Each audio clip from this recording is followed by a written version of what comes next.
बिस्मिल्लाहिर्रहमानिर्रहीम। अस्सलाम वालेकुम। मैं आपका मेज़बान समी इब्राहिम और आप हमारा सोशल मीडिया देख रहे हैं। काज़ लिस्ट जो सुप्रीम कोर्ट ऑफ पाकिस्तान ने जारी की है आइंदा हफ्ते की, उसमें 30 सितंबर को 63A का जो मामला है उसका बेंच बन गया दोबारा, और उसमें जस्टिस मुनीब अख्तर साहब को शामिल किया गया। इससे पहले ये ख़बरें आई थी कि शायद उन्होंने रिक्यूज़ कर दिया है, लेकिन ये बात गलत साबित हुई। और अब इसका क्या इम्पैक्ट हो सकता है, मैं अपनी इस वीडियो में आपको बताऊंगा। दूसरी जानिब लियाकत बाग जलसे के लिए, एहतजाज के लिए पीटीआई भरपूर तैयारियों में, केपीके से लोग आ रहे हैं। पिंडी के अंदर इस वक्त माहौल बड़ा चार्ज है, छोटी छोटी रैलियाँ भी निकाली गई, कॉर्नर मीटिंग्स भी की गई, और तवक्को ये की जा रही है कि बहुत बड़ी तादाद में लोग कल एहतजाज करने के लिए निकलेंगे। इमरान खान साहब ने जलसा जो है वो उन्होंने कहा करने की ज़रूरत नहीं, इसलिए कि ये हुकूमत पहले तो आपको रुलाएगी और फिर आपको 2 घंटे के लिए टाइम देगी, रास्ते में रुकावटें लगाएगी, और हो सकता है आपको एनओसी दे के फिर दोबारा एनओसी कैंसिल कर दिया जाए। तो इसलिए इसको छोड़ें आप, एहतजाज आपका हक है, पुरअमन एहतजाज। तो आप पिंडी में कल पुरअमन एहतजाज करें, और हर मर्द औरत बच्चों को ये कहा है खान साहब ने कि वो वहाँ पर आएँ। अलीमा खान ने ये कहा है कि हम अपनी तहरीक का आगाज़ जो है वो पिंडी से कर रहे हैं। दूसरी जानिब हुकूमत ने क्या किया, रेंजर्स लगा दिए हैं, कंटेनर्स पहुँचा दिए गए हैं ताकि शहर में जो सड़कों को सील कर दिया जाए। लियाकत बाग के दरवाज़े जो हैं वो बंद कर दिए गए। लियाकत बाग लोग शाम आज बहुत बड़ी तादाद में पहुँचे, नारेबाजी हुई वहाँ पर। तो चार्ज्ड है माहौल, और ऐसा लग रहा है कि जुलूस कल पहुँचेंगे, एहतजाज होगा और बड़ा एहतजाज होगा। दूसरी जानिब आज भी सारा दिन जुमे का दिन था, लेकिन क्रिस्टीज़ डोनट पे ब्लू एरिया में एक मेला सा लगा रहा। कुछ गिरफ्तारियां पुलिस ने की वहाँ पे, लेकिन काजी का नाम जो है वो काजी डोनट पड़ गया। सुप्रीम कोर्ट के बाहर वकला ने एहतजाज किया आज। अच्छी खासी तादाद थी वकला की, और ये फ़ैसला किया गया कि अब आगे भी जो कन्वेंशन हैं उसको जारी रखा जाएगा। लेकिन आज वहाँ पर जो नारे थे वो यही थे कि गो काजी गो, मुक गया तेरा शो काजी।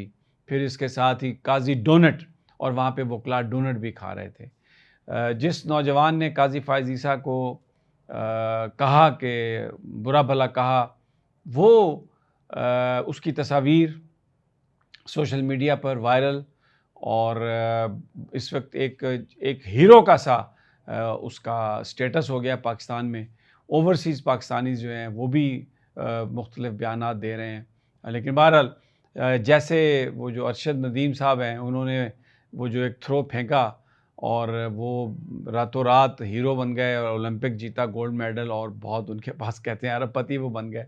तो ये जो बच्चा है ये भी एक अल्लाह, इसके भी जो बख्त हैं वो अल्लाह ने बदले हैं, और बहुत सारे लोग उसको कारोबार करवाने की बात कर रहे हैं, उसको कांग्रेट्स कर रहे हैं, और एक उसकी इज़्ज़त और तकरीम में बड़ा इजाफ़ा हुआ है। बहरहाल मेला वहाँ पे लगा हुआ है सारा। दूसरा जो ख़बरें आ रही हैं केपीके से ज़्यादा, क्योंकि जो इस वक्त मेन स्ट्रीम मीडिया है वो उन चीज़ों को हाईलाइट नहीं कर रहा। स्वात में आज फिर अमन रैली हुई, ये मुराद सईद का इलाका है, और उसमें आप देखें तो लोगों की इतनी बड़ी तादाद ने शिरकत की है। इससे आपको लगता है कि लोग जो हैं वो चार्ज्ड हैं, अमन चाहते हैं, इमरान खान के साथ हैं, और अमीर मकाम ने बड़ी कोशिश की है लोगों को मिलाने की, करने की, लेकिन नहीं, ऐसा कुछ नहीं हो सका, और लोग वहाँ पर खड़े हैं, तहरीक इंसाफ के साथ खड़े हैं। अली अमीन गंडापुर भी केपीके में उन्होंने भी मीटिंग्स की हैं, और एक बड़े काफ़िले के साथ वो एहतजाज करने के लिए यहाँ पर आएंगे। तो it will be very interesting to see कि कल पिंडी में हम क्या विटनेस करते हैं। ये पूरा एक एहतजाज चल रहा है, और फिर उसके बाद मैंने आपको बताया कि 30 सितंबर को यानी मंडे वाले दिन 5 रुकनी बेंच जो है 63A के लिए समाअत करेगा। उसमें जस्टिस मुनीब अख्तर भी हैं। अब इसमें क्यों मुनीब अख्तर साहब को डाला है काजी फ़ाइज़ ईसा ने, क्योंकि पिछली जो जजमेंट है वो लिखी जस्टिस मुनीब अख्तर ने थी। तो लॉ रिक्वायर्स के जिसने जजमेंट लिखी है उस जज को आपने उसमें बेंच में शामिल करना है।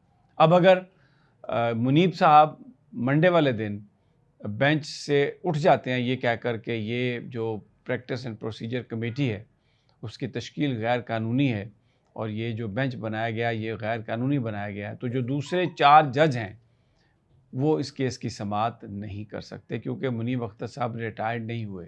तो ये मामला फिर इस बात का इम्कान है, अगर कानूनी नज़र से देखा जाए, कि ये वापस जाएगा फुल कोर्ट। अब अगर फुल कोर्ट वापस जाता है तो उन 17 जजेज़ में से अक्सरियत जो है वो मंसूर अली शाह साहब के साथ है। बताया जाता है कि 2/3 अक्सरियत उनके साथ इस मामले पर हो सकती है। और क्योंकि वैसे तो 19 जज हैं, 2 जो एडहाक जज हैं सरदार तारिक मसूद और मज़हर आलम मियाँ खेल, वो फुल कोर्ट में नहीं होंगे क्योंकि वो एडहाक जज हैं और 1-1 साल के लिए हैं। इसलिए सुप्रीम कोर्ट के जो अभी जजेज़ हैं उनकी तादाद 17 है। तो इन 17 में से 2/3 जो हैं ये बताया जाता है कि सैयद मंसूर अली शाह साहब के साथ होंगे इस मामले पर। अब काज़ी के लिए मसला ये है कि वो फुल कोर्ट कैसे बुलाए, तो इसलिए वो इतनी आसानी से फुल कोर्ट नहीं बुलाएगा। वो वहाँ पर कुछ और हरबा इख्तियार करेगा, कुछ और तरीका इख्तियार करेगा। लेकिन जो उन्होंने एक ख़त लिखा मुनीब अख्तर साहब को, जिसमें उन्होंने 11 सवाल किए हैं, वो उस ख़त ने काज़ी फ़ायज़ ईसा की पोजीशन बहुत ख़राब कर दी है।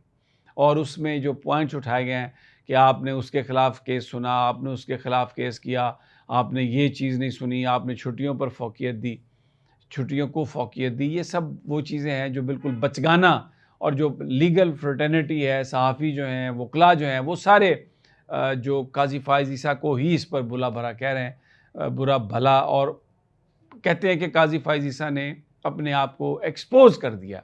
तो वो बड़ा एक उनके लिए ये मुश्किल मरहला है कि अब वो इसको लेके आगे चलें, वो नहीं चल सकते। दूसरा, आज सुप्रीम कोर्ट के 2 मेंबर बेंच ने, जो जस्टिस अमीनुद्दीन और नईम अख्तर अफ़गान पर था, उन्होंने फैसलाबाद से जो एक सीट थी जिसमें रिकाउंट की दरख्वास्त दी हुई थी मुस्लिम लीग नून के एमएनए ने, और ये ख्याल किया जा रहा था कि ये सीट चली जाएगी आज पीटीआई के हाथ से, उन्होंने ये फ़ैसला किया कि रिकाउंट नहीं होगा और जो पीटीआई के एमएनए हैं अब वो उस सीट को रिटेन करेंगे। ये बड़ा एक ऐसा फ़ैसला है जिसे वक्ती तौर पर तो ऐसा लग रहा है कि जो एक मुस्लिम लीग नून अपनी तादाद बढ़ाने की कोशिश कर रही है कौमी असम्बली में, और जिस तरह काजी साहब ने उनको नशिस्तें दी, ये उसमें एक बड़ा ऐसा फ़ैसला है जो मिसफिट सा नज़र आ रहा है उस सारी स्कीम में। लेकिन एक कोयटा से आदिल बारूज़ई एक एमएनए हैं जो आज़ाद, जो पीटीआई की मदद से जीते थे, उनके बारे में ये इत्तलात हैं कि उन्होंने मुस्लिम लीग नून को ज्वाइन कर लिया। तो अब जो हुकूमती इत्तेहाद है उनकी सीट्स हो गई हैं 215, अगर हम ये उनको ऐड कर लें, और आइनी तरमीम के लिए चाहिए 224। तो 9 से नशिस्तें अभी भी उनको दरकार हैं, और मौलाना इसीलिए वो सरतोड़ कोशिश कर रहे हैं कि मौलाना फजलुर रहमान की हमायत उनको हासिल हो जाए। तो ये बड़ी एक इंटरेस्टिंग गेम है, लेकिन कल का एहतजाज बड़ा अहम है। अगर कल लोग पिंडी इस्लामाबाद में से निकल आते हैं तो बहुत बड़े दबाव में आएगी हुकूमत, और फिर उसके बाद मंडे से जो 63A की जो समाअत होगी, वहाँ पर बेंच में मुनीब अख्तर साहब जो फ़ैसला करते हैं, that will be very interesting to watch. तो इजाज़त दीजिए अगली वीडियो तक। अल्लाह ने